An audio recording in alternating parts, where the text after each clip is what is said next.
오늘 말씀은 세 가지를 말씀을 함께 나누도록 하겠습니다. 첫째는 나는 너와 결혼하였다는 말씀입니다. 두 번째는 내가 복음으로 너를 낳았다는 말씀이고요. 세 번째는 열매 맺는 그리스도인이 되라는 그러한 말씀을 드리도록 하겠습니다. 첫 번째로 나는 너와 결혼하였다는 이 말씀입니다. 하나님께서 이 세상에 하나님의 사랑을 나타내셨습니다.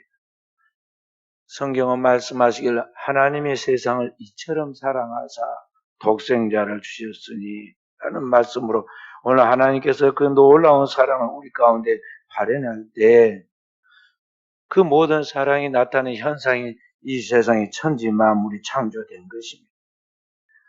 그래서 이 모든 천지 만물을 창조하신 하나님께서 그 모든 만물을 실제로 다스리고 정복하여 이 땅에 하나님의 영광을 드러내도록 하는 이 땅의 청지기의 사명을 우리에게 주었는데 그 하나님이 주신 큰 사명에 이 땅의 만물을 다스리고 정복하라 하는 그 사명을 할 수 있도록 하는 그 존재, 하나님을 영화롭게 비조니 뭐냐면 바로 인간입니다.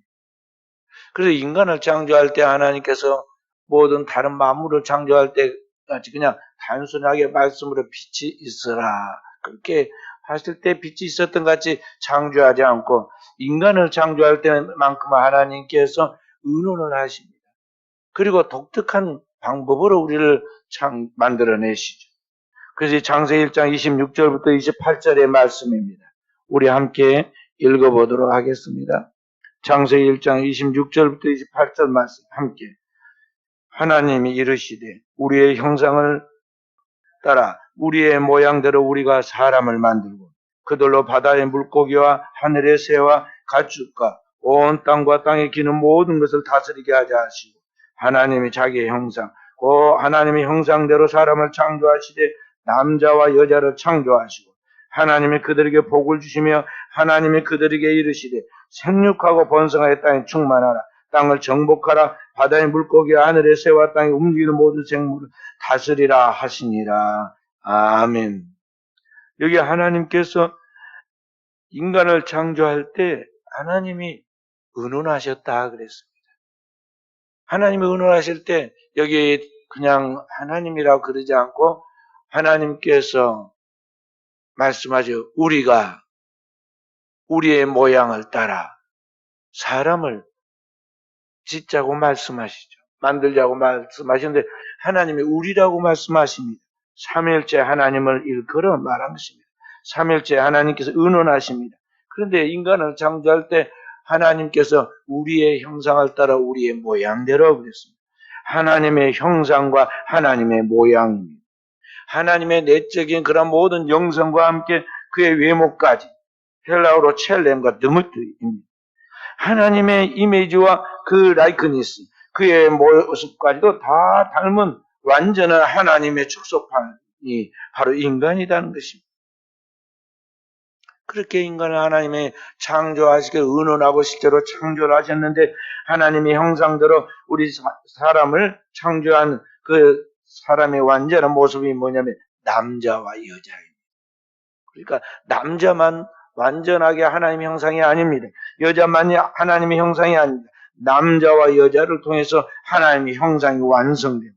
그리고 이 둘이 한 몸이 됨으로 드디어 인간이 완전한 하나님의 형상을 이루게 되어 이 땅의 만물을 다스려 정복할 수 있도록 만드셨다는 것입니다.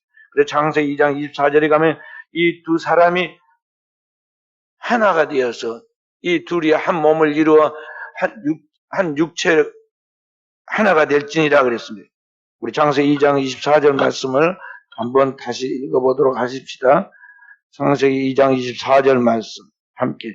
이러므로 남자가 부모를 떠나 그의 아내와 합하여 둘이 한 몸을 이룰지니라. 하나님이 창조한 그 남자와 여자, 그 남편과 아내가 한 몸을 이룹니다. 둘이 한 몸을 이룬다. 그렇게 해서 하나님의 완전한 형상이 되었다는 것입니다. 이것을 오늘날 현대인들은 혼인이라고 말하고 결혼이라기도 하죠.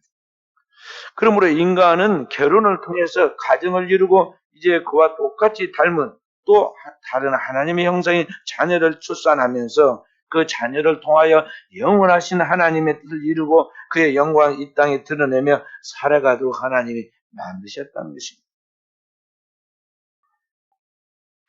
그런데 중요한 것은 뭐냐면 거기서 끝나지 않고 우리가 꼭 알아야 할, 성도들이 알아야 할 것이 뭐냐면 이렇게 하나님의 형상과 모양으로 남자로 여자로 지음을 받아서 결혼을 통해서 자녀를 낳고 이 땅에 하나님의 영광을 드러내는 이 삶은 이 땅의 삶의 이야기인데 그것이 전부가 아니라 이것은 하나의 땅 위에서 모형과 예표입니다. 더 나아가서 이 모형의 실체가 있습니다. 더 높고 깊이 우리가 알아야 영적인 진리가 있는데 바로 이 하나님의 형상과 모양으로서 남자와 여자가 결혼하여 자녀를 출산하는 뜻을 이루는 이 실제 그 실제는 뭐냐면 바로 영원한 영적인 참 신랑 되신 하나님의 독생자 예수 그리스도와 그의 피로 값주어 사서 완전한 새로운 피조물로 거듭난 어린 양의 신부가 되는 성도, 그 교회가 이 세상의 모든 우주 공간을 초월해서 영원한 혼인을 통해서 하늘에서 하나님의 가정을 이루고 천국 백성으로서 이 땅에 하나님의 영광을 드러내게 된다는 것이죠. 그 영원한 하나님의 가정의 이 공동체에 그 참된 신랑 되신 그리스도와 그의 신부된 성도가 연합을 이루어서 한 몸을 이루어서 그래서 한 가정을 이루고 하나님의 가정을 이루고 이 가정을 또 이 땅에 하나님의 영광을 드러낸다는 것입니다. 그것을 미리 이 땅에서 하나님께서 보여주시고 그것을 미리 알게 깨닫도록 모형으로 예표로 우리에게 보여주시고 그렇게 하늘의 삶을 살아갈 수 있도록 미리 우리에게 예행 연습, 리허설을 시키는 것이 오늘날 이 땅의 혼인이고 결혼인 것입니다. 요한계시록 14장 1절부터 5절 말씀 우리 다 함께 찾아서 읽어봅니다. 신약성경 제일 뒤편에 요한계시록 14장 1절에서 5절 말씀 함께 읽어봅니다. 또 내가 보니 보라 어린 양이 시온산에 섰고 그와 함께 14만 4천이 서 있는데 그들의 이마에는 어린 양의 이름과 그 아버지의 이름을 쓴 것이 있더라. 내가 하늘에서 나는 소리를 들으니 많은 물소리와도 같고 큰 우레소리와도 같은데 내가 들은 소리는 거무고 타는 자들이 거무를 타는 것 같더라. 그들이 보호자 앞과 네 생물과 장로들 앞에서 새 노래를 부르니 땅에서 성령을 받은 14만 4천 밖에는 능히 이 노래를 배울 자가 없더라. 이 사람들은 여자와 더불어 더럽히지 아니하고 순결한 자라. 어린 양이 어디로 인도하든지 따라가는 자는 사람 가운데서 성령을 받아 처음 익은 열매로 하나님과 어린 양에게 속한 자들이 그 입에 거짓이 말이 없고 흠이 없는 자들이더라. 여기 어린 양이 나오죠. 하나님의 아들로서 이 땅의 세상 죄를 지고 가는 하나님의 어린 양 대신 바로 그 예수 그리스도를 말하고 있는 것입니다. 그와 함께 14만 4천이 서 있는데 그 머리에 이마 위에 어린 양의 이름과 그 아버지의 이름, 영생은 유일하신 참 하나님과 그의 보내신 자 예수 그리스도를 아는 것이라 그러는데 바로 그리스도의 피로 하나님의 본을 받은 그리스도의 피로 구속받은 하나님의 자녀, 그 성도들을 말하는 것입니다. 그들의 숫자가 14만 4천이라는 것은 구원받은 완전한 숫자에 충족된 것을 상징적으로 표현한 것입니다. 그들은 세상과 더불어 그렇게 죄를 짓고 세상 속에 속한 자가들이 아니라 이제 그리스도의 피로 정결케 되고 순결케 되어서 어린 양과 함께 어디든지 어린 양을 따라가는 사람들이라고 그랬습니다. 그들이 누군가 19장 6절부터 9절에 말씀합니다. 요한계시록 19장 6절에서 9절 말씀 부지런히 찾아서 읽겠습니다. 또 내가 들으니 허다 무리의 음성과도 같고 또 많은 물소리도 같고 큰 우레소리와도 같은 소리로 이르되 할렐루야 주 우리 하나님 곧 전능하신가 통치하시도다. 우리가 즐거워하고 그에게 기뻐하며 그에게 영광을 돌리세. 어린 양의 혼인 기약이 이르렀고 그의 아내가 자신을 준비하였으므로 그에게 빛나고 깨끗한 세마포옷을 입도록 허락하셨으니 이 세마포옷은 성도들의 옳은 행실이라 하더라. 천사가 내게 말하기를 기록하라. 어린 양의 혼인잔치에 청함을 받은 자들은 복이 있도다. 또 내게 말하되 이것은 하나님의 참되신 말씀이라. 아멘. 거기까지 봅니다. 여기 하늘로부터 허다한 무리의 음성과 같은 또 많은 물소리와 같은 또 큰 우레소리와 같은 소리 하나님께서 친히 말씀하신 그 소리입니다. 거기에 소리로 할렐루야 주 우리 하나님 곧 전능하시니까 통치하신다고 그랬습니다. 그러면서 우리가 모두 기뻐하고 즐거워할 일이 있다고 그랬습니다. 하나님께 영광 돌릴 일이 있습니다. 그게 뭐냐? 어린 양의 혼인 기약입니다. 우리 주 예수 그리스도 참 신랑 되신 그리스도 예수 그리스도의 영원한 혼인이 이르렀고 기약이 이르렀고 그의 아내 어린 양의 아내가 준비되었다고 그랬는데 그 준비되는 것이 뭐냐? 그 어린 양의 아내가 뭐냐? 성도들입니다. 그리고 성도들이 입은 깨끗한 세마포가 뭐냐? 어린 성도들이 하나님 앞에서 거룩하게 살아가는 그러한 성도의 옳은 행실이라고 그랬습니다. 그리고 천사가 외치기를 기록하라. 어린 양이 혼인잔치에 청함받은 자들이 복이 있도다. 이것이 참된 하나님의 말씀이다. 그래서 어린 양이 혼인잔치에 초대받은 자들이 누굽니까? 오늘 구원받은 성도들이고 바로 우리 교회입니다. 우리 성도들이 복이 있다는 것입니다. 왜 그러야 합니까? 이제는 영원한 혼인을 통해서 하나님의 가정을 이루고 하나님의 천국 백성으로서 그리스도와 함께 영원히 연합하여 한 몸을 이루고 하나님의 가정으로서 하나님의 영광을 누리며 살아갈 것이기 때문에 그러하다는 것입니다. 그렇기 때문에 사랑하는 성도님이 이 땅에서 우리 남녀가 결혼하는 것은 단순한 가정을 이루는 그러한 것이 아닙니다. 어떻게 보면 남녀가 서로 젊을 때 서로를 좋아하고 그래서 사랑의 결실로서 결혼을 해서 그게 전부인 줄 알고 그렇게 해서 자신이 행복하고 즐겁게 살면 최고인 줄 알고 거기에 목적을 두고 살지만은 그건 꿈과 이상에 불과하고 실제의 삶은 어떠합니까? 살아보면은 결혼 생활이 어떻게 보면 너무나 힘들고 어떻게 보면 지옥입니다. 그래서 우리가 맨날 입에 다는 소리가 뭡니까?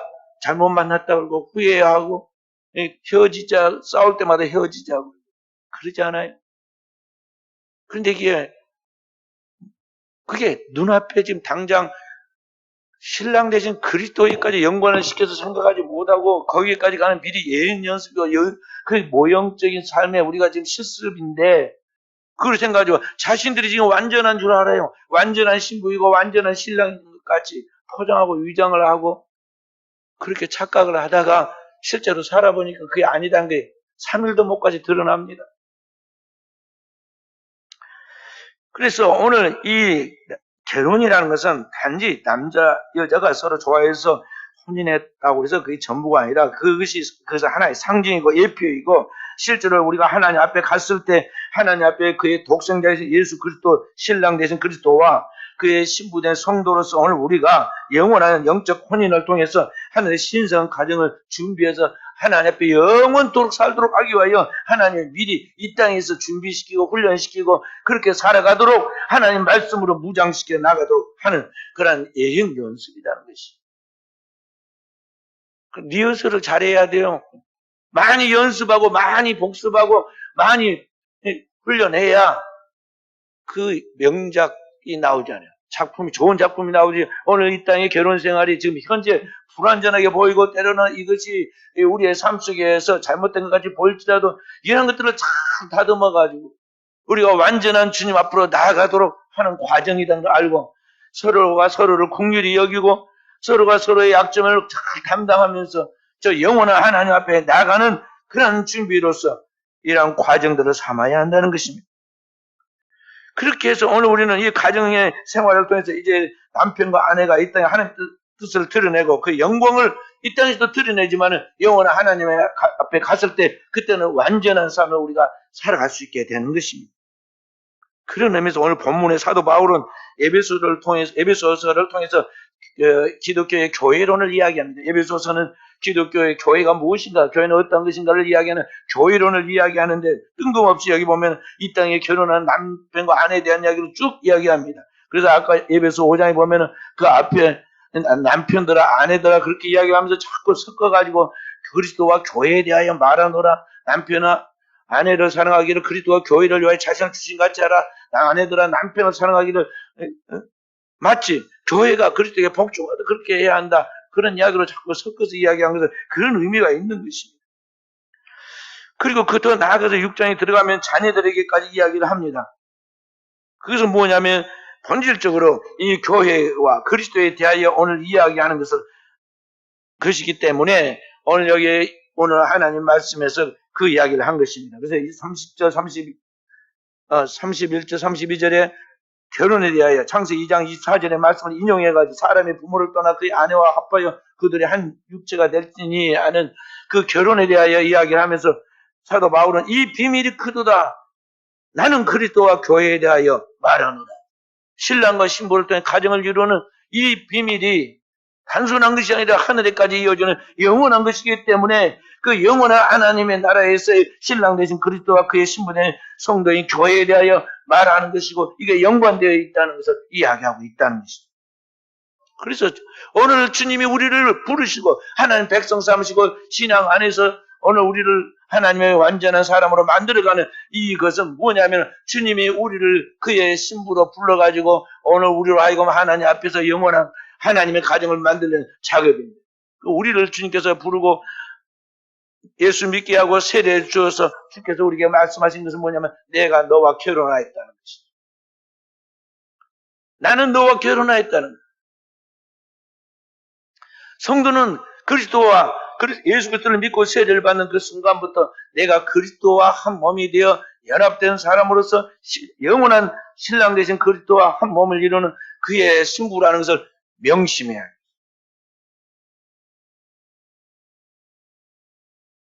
그러면 신랑과 신부가 중요한 건 무엇이겠습니까? 신랑과 신부는 서로에 대한 그러한 신의와 정조를 지키고 그리고 거룩한 삶을 통해서 거룩한 가정을 이루는 거예요. 그렇기 때문에 그보다 더 중요한 것은 없어요. 그래서 오늘 성경 우리에게 뭐라고 말씀하고 있느냐? 고린도서 7장 1절에 그렇게 말씀합니다. 고린도서 7장 1절 말씀. 그런즉 사랑하는 자들아 이 약속을 가진 우리는 하나님을 두려워하는 가운데서 거룩함을 온전히 이루어 육과 영의 온갖 더러운 것에서 자신을 깨끗하게 하자. 어린 양의 신부가 세상에 더럽히지 아니하고 그 앞에 나아간 것 같이 오늘 우리가 하나 그리스도의 신부로서 하나님 앞에 이 세상 속에 살아가야 할 그런 삶의 좋은 자세는 뭐냐면 육과 영의 온갖 더러운 것에서 우리를 오염시키고 타락시키고 부패케 하는 그런 요소들로부터 영향받지 말고 우리 자신을 깨끗게 하자. 그리스도의 보혈로 정결케 하고 그의 성령으로 날마다 충만케 해서 오늘 그리스도 안에서 하나님 앞에 바쳐진 제물처럼 우리 자신을 온전케 만들어 가자는 것이죠.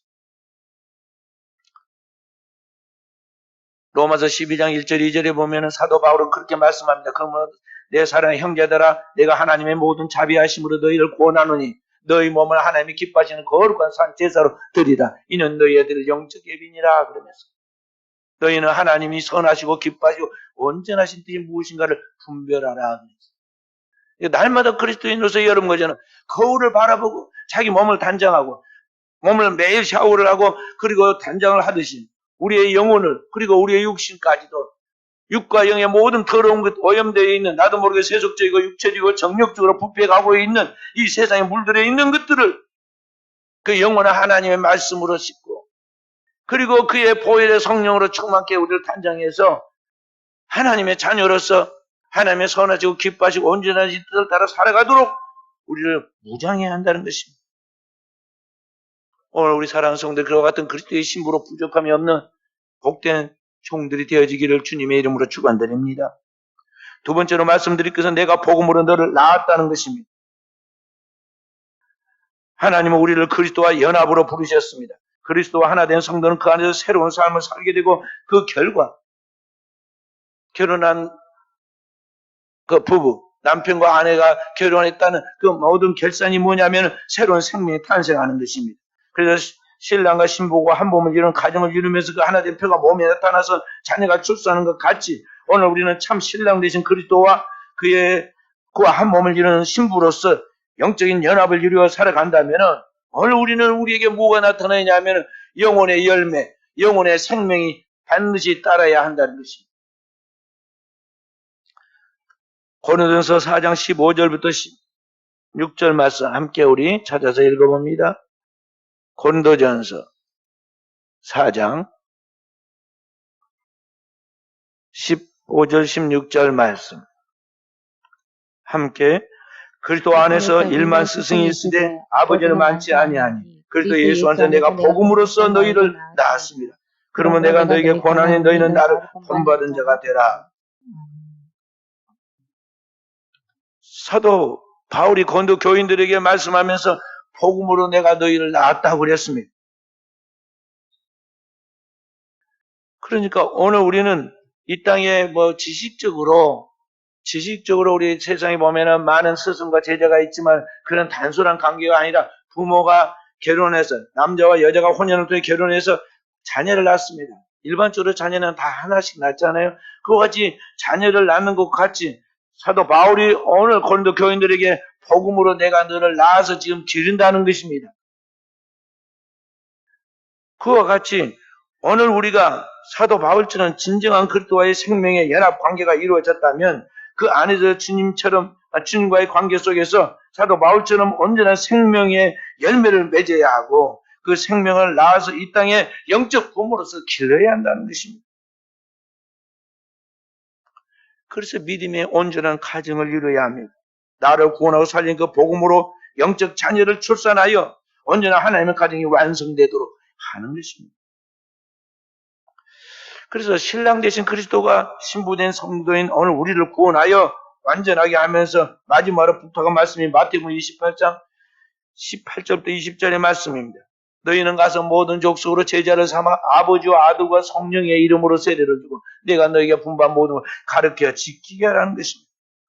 우리를 구원하신 주님께서 수고하고 무거운 짐을 지고 신음하는 우리 자신의 형편을 아시고 너무 고달프게 살지 말고 주님께로 와라. 내가 너희를 쉬게 했다. 부르신 그 주님께서 우리를 주님의 그 진리의 말씀으로 기르고 가르치고 훈련시켜가지고 주님의 완전한 장성한 그리스도의 그런 성장한 사람, 성인같이 만들어서 다시 세상 속에 보냅니다. 그리스도의 신부로 만들어서 우리를 세상 속으로 보내면서 하신 말씀은 뭐냐면 너희가 가서 제자를 삼아라. 영혼의 믿음의 자녀를 만들어라는 것입니다.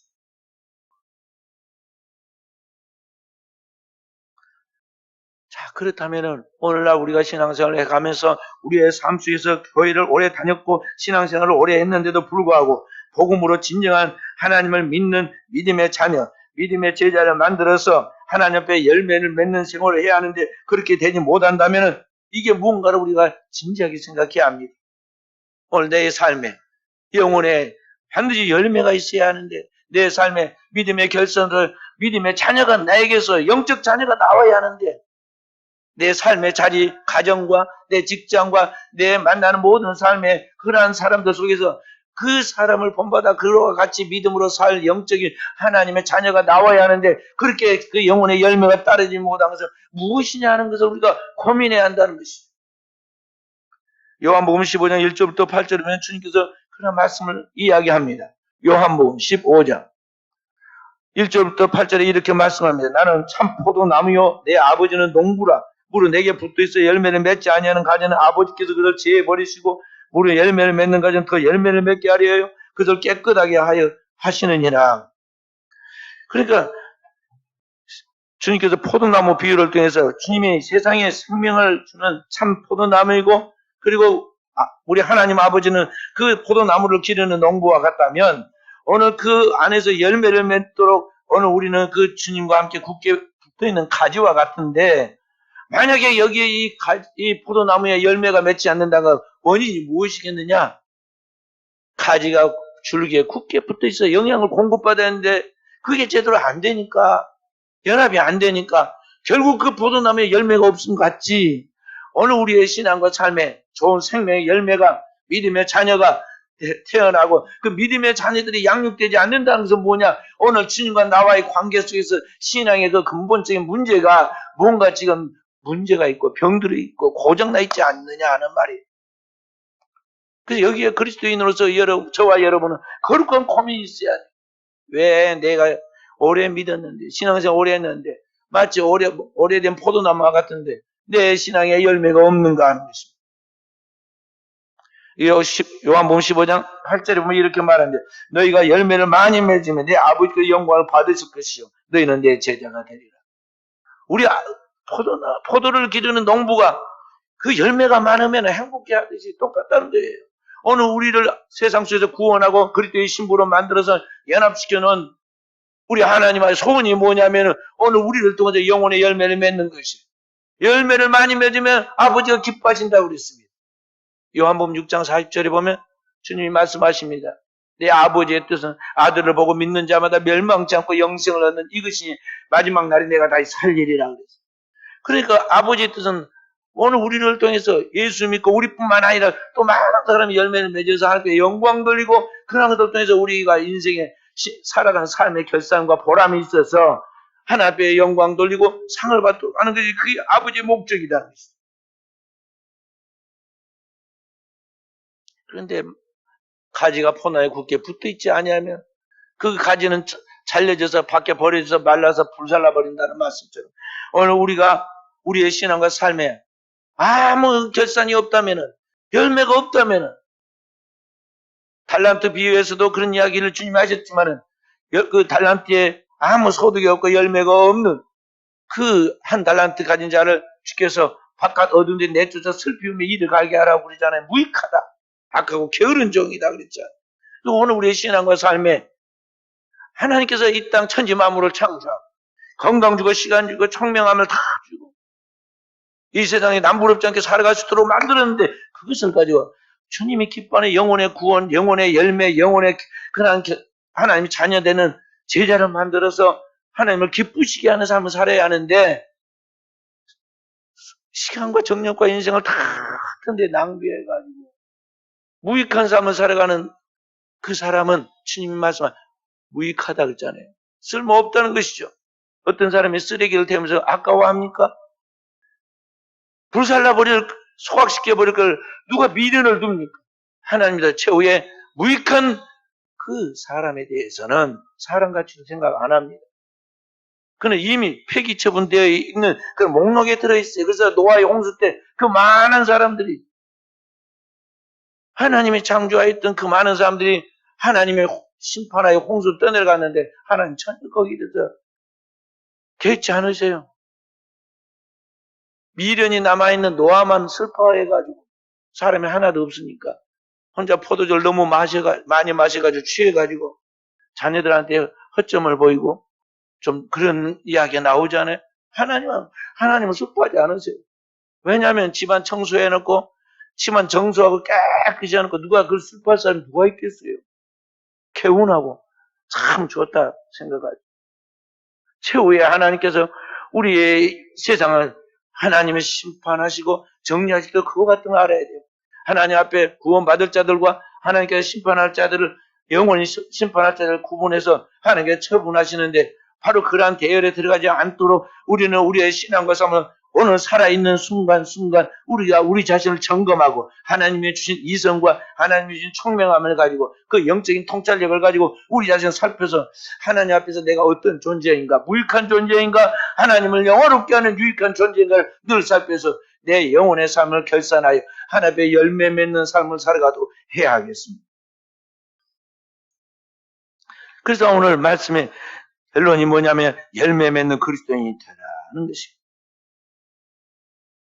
하나님이 찾으시는 그 열매, 영혼의 결실을 맺는 하나님의 백성이 되어야 한다는 것입니다.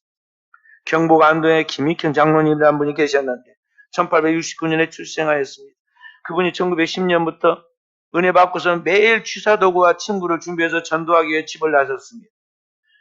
그분이 사는 곳은 안동인데 안동을 넘어 상주, 문경, 의성, 예천, 영주, 청송으로 그래서 그 지역을 확대해서 전도했습니다. 어떤 데는 방문한 마을에서 청년들에 의해서 멍석말이를 당하여 월매를 맞기도 하고 어떤 것은 잘못 먹은 음식이 식중독을 일으켜서 길거리에서 죽을 뻔한 위기도 처한 적도 있었습니다. 그럼에도 불구하고 그는 쉬지 않고 자기가 받은 은혜를 나눠주기 위해서 한 지역에 머문 것이 아니라 사도 바울처럼 계속 다른 땅으로 나가서 복음을 전하였습니다. 그가 복음을 전한 마을 중에는 고구마율이 무려 50%를 상회하는 것도 있었다고 그랬습니다. 그렇게 충성스럽게 일하던 전도자였던 그가 교회 장로 임직을 받은 계기로 이제는 교회 안에서 헌신적인 교회 일꾼으로 변합니다. 그리고 그가 오랫동안 복음을 전하며 다녔던 그 지역에 노예가 생겼는데 그 교회를 복음을 전하고 교회를 개척한 경험을 토대로 해서 세워진 그 노예, 경안노예인데 경안노예에 많은 교회들이 있어서 문제들이 일어나고 다툼과 분쟁이 일어나면 누가 가도 해결이 안 됐습니다. 그런데 오늘 여기 이 장로님이 가서 김익현 장로님이 가서 거기에 가서 중재하면 다 말을 들었어요. 왜 그럴까요? 그분이 전도한 사람들이고 그분에서 복음을 들었고 그분이 헌신적으로 가서 이렇게 복음을 전하고 일한 걸 알기 때문에 그 영적 권위에 순종하고 사람들이 따라준 것입니다. 이분이 1930년에 62세 나이에 조기 은퇴한 후에 안동 성서병원을 땅끝으로 생각하고 그 병원에 있는 환자들에게 가서 복음을 전하는 일에 마지막 힘을 쏟습니다. 그 결과 110년이 넘은 성서병원이 안동에 있는 성서병원이 이제 튼튼해지게 되었는데 110년의 역사 속에 가장 열정적으로 복음을 전하는 전도자로 그분의 이름이 남게 되죠. 얼마나 열정적으로 복음을 전할 때 일제시대 때 그 강점기에 일본 경찰 앞에서도 하나님의 복음을 전하다 감옥에 갇히기도 했는데 그가 진짜 하나님의 사랑을 전하는 복음 전도자였음을 보여주고 있는 이야기입니다.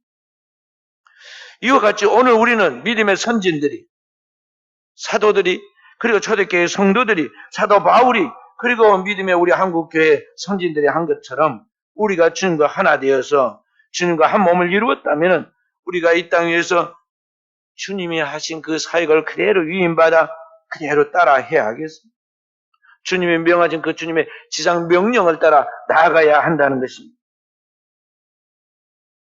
이것을 오늘 현대인들은 교회에서는 뭐라 부르냐? 제자훈련이라고 말합니다. 주님의 지상 명령을 잘 수행하는 제자훈련. 그것은 어떻게 하는 것일까요? 어려울 거 하나도 없습니다. 주님이 하신 말씀 그대로 따라하면 됩니다. 오늘 마태복음 28장 19절 20절의 말씀에 너희는 가서 모든 민족으로 제자를 삼으라 하는 말씀처럼 첫째는 세상 두루다니며 천국 복음을 전하는 것입니다. 복음의 전파, 곧 전도입니다. 전해야 합니다. 때를 얻든지 못 얻든지 듣든지 아니 듣든지 복음을 전하는 것입니다. 둘째로 그 전도한 사람을 복음으로 온전히 믿고 따르게 만드는 그런 제자를 만드는 것입니다. 선택입니다. 열심히 전도하다 보면은 그 중에서 진정한 제자가 나옵니다. 하나님께서 보여주십니다. 농부는 이 종자가 좋은 종자인지 나쁜 종자인지 자꾸 농사를 지어보니까 압니다. 그래서 품종이 좋은 종자를 골라내가지고 그것을 계속 재배하고 또 재배해가지고 더 좋은 품종으로 만들어냅니다. 그와 같이 오늘 부지런히 전도하다 보면 그 중에 제자들이 나옵니다. 복음을 믿고 따르는 훌륭한 제자들이 나오는데 그들을 선택해서 길러야 합니다. 오늘 세상에는 보편적 일반 스승이 있지만은 아버지는 한 분이듯이 오늘 우리가 복음으로 나와서 하나님의 자녀로 만드는 진정한 제자는 그 중에서 선택한 한 사람이라는 걸 알아야 돼요. 우리는 예수님처럼 12제자가 기르기 어렵습니다. 12명, 교인 12명 데리고 그렇게 생각하면 안 돼요. 모세는 부지런히 길러가지고 여호수아 하나 남겼어요. 여호수아가 기른 제자가 갈렙입니다. 그 가나안 땅에 들어간 사람 60만 명 중에 2명이잖아요. 위대한 구역의 최대의 선지자라 불리는 엘리야가 천히 길러내가지고 많은 복음을 전하고 나온 그 마지막 결산이 엘리사 한 사람입니다. 엘리사. 예수님이니까 완벽한 12제자를 길러낸 것이지. 오늘 여러분 거잖아. 한 명만 양육해가지고 진정한 주님의 제자로만 만들어도 성공한 거예요. 그럼 물어보십시다. 오늘 우리 자신에게 물어야겠어요. 나는 진정한 나의 제자가 있는가? 주님을 믿고 주님을 따르는 진정한 제자가 있느냐는 것이죠. 사도 바울도 각자의 복음을 전하면서 제자를 삼았는데 그 중에 나중에 보면 한 사람 디모데를 지정하고 그 모든 사역을 그에게 위임하는 것을 보게 되죠. 그래서 선택해야 합니다. 제자를 선택해서 그리고 그 다음에 복음으로 이제는 세상의 모든 죄를 회개하고 나는 죽고 내 안에 그리스도만 살고 내가 하나님의 자녀로 살아가는 세상을 공포하게 만들어야 돼. 그래서 나는 죽고 예수만 내 안에 살아가기로 결정하고 그렇게 하나님 앞에서 사람 앞에서 공포하는 그게 세례예요. 세례는 단지 물로 아무나에게 주는 게 아닙니다. 정말 주님을 나의 주 나의 하나님을 믿고 내가 이제는 세상에 죄에 죽고 그리스도의 피로 구원받아 하나님의 자녀로 영원한 하나님 나라의 백성 되었으면 선포하고 나아가는 그 상징적인 표가 뭐냐면은 세례예요. 그래서 그 물세례를 주고나면 주님께서 그 위에 성령으로 세례를 주시는 거예요. 그리고 이렇게 된 하나님의 자녀가 된 사람을 이제 어떻게 하느냐? 하나님의 말씀의 성경을 가지고 부지런히 교회에서 그리고 가정에서 만나는 곳에서 1대1로 가르쳐 돌봐야 돼. 마치 부모가 자녀를 밤낮 없이 애지중지하게 돌보고 그를 위하여 이 아이를 성인이 될 20살 때까지 부지런히 돌본 것 같이 그렇게 믿음으로 양육해야 한다는 것이죠. 디모데후서 3장 16절 17절의 성경은 이렇게 말씀합니다. 모든 성경은 하나님의 감동으로 된 것으로 교훈과 책망과 바르게 함과 의로 교육하기 유익하니 이는 하나님의 사람으로 온전하게 하고 모든 선한 일을 행하기 온전케 하려 합니다. 그랬어요. 그러니까 오늘 여러분과 내 생각으로 세상에 있는 상식으로 가르치는 게 아닙니다. 정확한 하나님의 진리의 말씀으로 하나님 뜻이 무엇인가에 대한 교훈을 가르쳐야 하고 그렇게 말씀대로 살지 못하고 세상적으로 육체적으로 정욕적으로 사는 것들에 대해 책망해야 하죠. 빛 가운데 돌아오게 하고 그리고 하나님의 거룩한 뜻대로 살아서 매일매일 주일마다 은혜 받게 하고 제자 훈련을 통해서 영적인 그러한 성장이 이루어지도록 반복해서 양육하고 그리고 하나님의 나라와 의를 위하여 살아가도록 의로 교육한다는 거죠. 그렇게 하면 어느 순간인가 그가 이제는 육의 사람이 아니라 영의 사람이 되고 하나님의 의를 따라 살아가는 그런 온전한 사람이 되는 것이죠. 그렇게 영적인 그런 훈련과 영적인 작업이 필요해요. 어디서 그걸 하느냐? 개인적으로는 가정에서 그리고 직장에서 만나는 그 삶의 자리에서 학생들은 학교에서 그걸 해야 합니다. 그리고 교회에 와서는 교회에 그에 속한 주일학교에서 중고등부에서 그리고 대학부에서 청년부에서 장년부에서 그 맡은 제자훈련반에서 그것이 이루어져야 해요. 교회 공동체를 통해서 그리고 개인적으로 그리고 이런 모든 것들을 성령의 감동 속에서 주의 종이 지휘하고 이끌어가는 가운데서 하나님 앞에서 계속적 반복을 통해서 성장하도록 만드는 것이 오늘날 교회의 생활이고 교회는 영혼의 어머니가 되어서 이 일을 감당하도록 해야 한다는 것입니다. 그리고 이렇게 돼서 이제 완전한 영적 성장을 이룬 장사 자녀는 집에 두지 않고 꿈을 가지고 자기 일을 하도록 내보내듯이 영적으로 성장한 하나님의 자녀는 세상에 파송해서 그를 통해서 하나님의 나라가 이루어지도록 해야 합니다. 이것이 마지막으로 파송입니다. 그래서 전도와 선택과 그리고 그 선택된 그 자녀를 세례주고 그리고 그들을 잘 양육해서 마지막으로 세상 속으로 파송시키는 이러한 과정을 하나님의 교회에서 우리 성도들이 절차를 따라서 꾸준히 힘써야 돼요.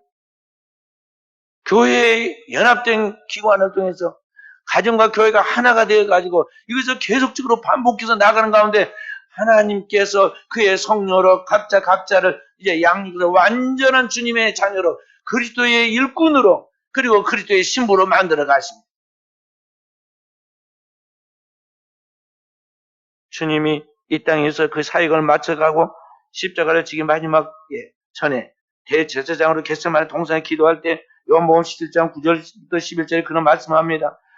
저희를 아버지께서 보존하여 우리와 하나 되게 해달라고 그렇게 삼일째 하나님께서 삼일째 하나님과 하나 되는 참된 연합의 기쁨을 누리게 해달라고 그렇게 기도를 합니다. 그렇게 해서 주님의 기도 때문에 12사도가 흩어지지 아니하고 다 보존되었고 그들이 주님 안에서 하나 되어서 이 땅에 하나님의 복음을 전하는 그런 기초가 된 것을 볼 수가 있습니다.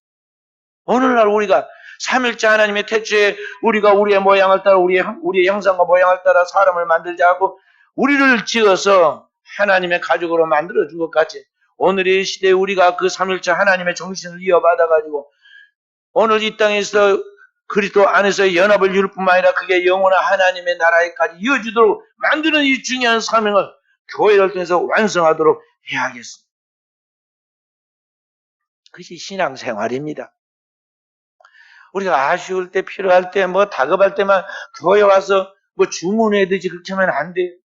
신앙생활을 마치 알라딘의 램프에 나오는 마술 램프 문질러가지고 필요할 때만 써먹고 호리방에다 얼른 집어 넣는 그런 마왕처럼 하나님을 그렇게 써먹고 이용하는 그런 미신적 신앙, 맹목적 신앙으로 신앙생활을 교회를 다니면 안 된다는 거죠. 제가 어릴 때 시골에 5일마다 서는 장에 가보면은요, 시끄러운 데가 있습니다. 그래서 뭐 하는데 저렇게 시끄러운 거 가보면 떠돌이 약장수가 나와서 열심히 신나게 막 뭔가를 이야기하고 보여주고 그럽니다. 사람들을 불러 모아서 뭘 하는 거 한참 쳐다보고서 마지막에 하는 거 뭐냐면 약 팔아요. 떠돌이 약장수가 약 파는데 그 이야기를 듣고 보면요. 그 약 먹으면 어떤 병도 다 치유받을 것 같아요. 만병통치약이라고 그래요. 근데 그게 적지 않은 돈입니다. 시장 온 사람들이 그날 장에 와서 시장에서 갈치 몇 마리 사가고 뭐 고등어 몇 마리 사가려고 채소 팔고 뭐 팔아가지고 조금 돈 가지고 지금 그러고 왔는 그분들이 거기에 혹해가지고 뭐 삽니까? 몇만 원짜리 심지어는 몇십만 원짜리 뭘 사갖고 들고 와요. 집에 와서 나중에 똑똑한 자녀들이 봐보니까 거기에 그게 뭔 메이커도 없고 전화번호도 없고 에이스도 안 되는 그런 것을 사갖고 왔습니다. 이거 보내려고 어디 보낼 데가 없어. 그 떠돌이 약장소 돌아올 때까지 찾아야 하는데 다 잊어먹죠, 나중에.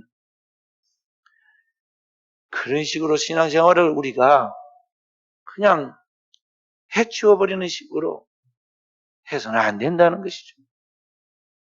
최근에 우리나라의 칸 영화제에서 나무주연상 에큐메니칼 감독상을 받은 일이 있었는데 좋은 영화가 좋은 내용이 아닙니다. 코리안 드림이라 세계 속에서 한국의 한류 열풍이 나서 말이죠. 한국에 있는 걸 다 좋아하는데 사실 우리나라의 어두운 현실, 그 실제 뒷면을 보여주는 영화가 이 브로커인데 주인공 어린 소영이가 이렇게 이제 성매매 가가지고 팔려가가지고 거기에서 어떻게 임신이 됐는데 그 낳은 아이를 무책임하게 이게 갖다 버리죠. 그런데 그 버린 아이를 다시 또 중간에서 브로커가 사가지고 팔아먹고 이익을 남기는데 그 사람들이 교회 다니는 사람들이. 그리고 팔아먹은 그 아이를 다시 또 데려오려고 하는 그런 과정들을 이야기하면서 그 영화가 지금 스토리가 전개되는 이야기인데 어찌됐든 그 생명을 경시하지 않고 중요하게 여긴다는 그런 모티브 자체는 그런 어느 정도 가치가 있지만은요. 실제로는 그렇게 하면 안 되잖아요. 아무 책임감 없이. 그렇게 아이를 낳기도 하고 팔기도 하고 버리기도 하고 그렇게 하면 안 되지 않냐 말이죠. 정상적인 혼인을 통해서. 남녀가 서로 사랑하는 가운데 생명의 열매가 나타난 그 자녀를 출산하는 과정과 함께 그 자녀를 양육해서 이 아이가 성인이 되고 세상 속에서 이 세상 속에 놀라운 그의 꿈을 펼쳐내서 세상을 이롭게 만드는 그러한 유익한 자녀를 만들어야 하듯이 오늘 그렇게 되어야 하듯이 오늘 우리가 신앙생활을 해 나갈 때 정상적인 그리스도인의 생활로서 하나님의 교회를 다니고 교회에서 신앙생활을 훈련받고 무장해야 한다는 것입니다. 할렐루야. 저도 우리 자녀들 머시마만 둘이었는데요. 지금 다 40살이 넘었지만 얼마나 엄하게 키웠는지 모릅니다. 머시마들이지만 서울에 가서 대학을 다니는 아이들한테 제가 뭐라 그러냐면 두 가지는 아빠 말씀을 꼭 지켜야 한다. 먹는 것과 자는 것은 밖에서 그렇게 생활하면 안 되고 반드시 집에 와서 먹고 집에서 자야 한다. 그렇게 했어요. 통제가 되겠습니까? 서울에 있는데 통제가 됐어요. 왜 그러냐? 어릴 때부터 훈련을 시켜놨기 때문에 아빠가 기도하고 딱 감동이 옵니다. 이게 조금 뭔가 흐트러진 것 같다. 그런 딱 전화해보면요. 꼭 옆에서 아빠가 보는 것 같이 말하거든요. 그러니까 네 목소리만 들으면 할 수 있으면 알겠습니다. 얼마나 제가 노심초사 애를 태우고 그런지 몰라요. 무심하니까 괜찮다. 아니에요.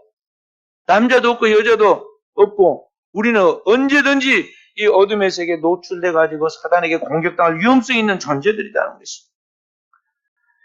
그래서 오늘 우리는 우리 자신도 그러하고 우리가 맡겨진 영혼들에 대해서도 책임적인 자세로 살아가도록 만들어야겠어요.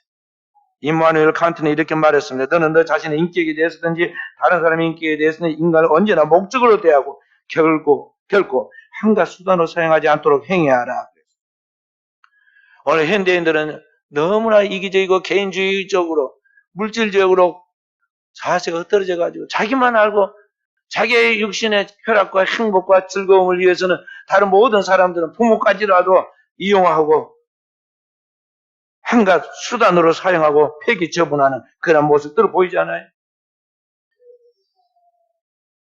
하나님의 은혜 받고 구원받는 하나님의 백성들, 우리의 신앙과 삶은 하나님 앞에서 빛의 자녀답게 존재 양식이 달라야 한다는 것입니다. 하나님의 백성답게 하나님의 말씀을 따라 그 진리의 말씀으로 살아가도록 부단한 훈련을 해야겠습니다. 그렇게 해서 오늘 우리가 한 영혼이 물과 성령으로 거듭나 천국 백성이 되어 장성한 그리스도의 분량에 이르는 주님의 나라, 그리고 주님의 가정, 주님의 그 영광에 이르도록 하기 위해서는 오늘 우리가 부단한 영적인 이런 과정을 주님의 교회가 거쳐야겠어요. 그렇게 살아가는 가운데 육신이 때로는 힘들다고 아우성치기도 하지만은요, 나도 모르게 그렇게 하는 가운데 내 영혼의 신의 거룩한 성품이 이루어지는 것입니다. 죄로 말미암아 깨어졌던 하나님의 형상이 그렇게 하면서 다시 회복되어 하나님의 형상이 갖추어진다는 것이죠. 저와 우리 사랑하는 성도들이 이와 같은 신앙생활을 통해서 그리스도의 사명을 감당하는 과정을 통해서 우리 하나님 앞에 영적인 거룩한 성숙한 그리스도의 그런 자녀가 되고 신의 성품을 가진 신령한 그리스도의 형상을 이루는 자녀들에 대해서 이 땅에 하나님의 영광을 드러내려고 할 때 주님이 약속하십니다. 세상 끝날까지 내가 너희와 항상 함께 있으리라. 그렇게 믿음으로 살려고 하는 그 사람에게 성령께서 우리를 도우십니다. 보혜사 성령이 우리에게 가르치시고 생각나게 하고 그 뜻대로 살 수 있도록 능력을 부어주신다는 것이죠. 오늘 또 이러한 약속을 가지고 믿음으로 살아가는 우리 사랑하는 성도들에게 하나님 놀라운 은총에 함께할 수 있기를 주님의 이름으로 축원드립니다.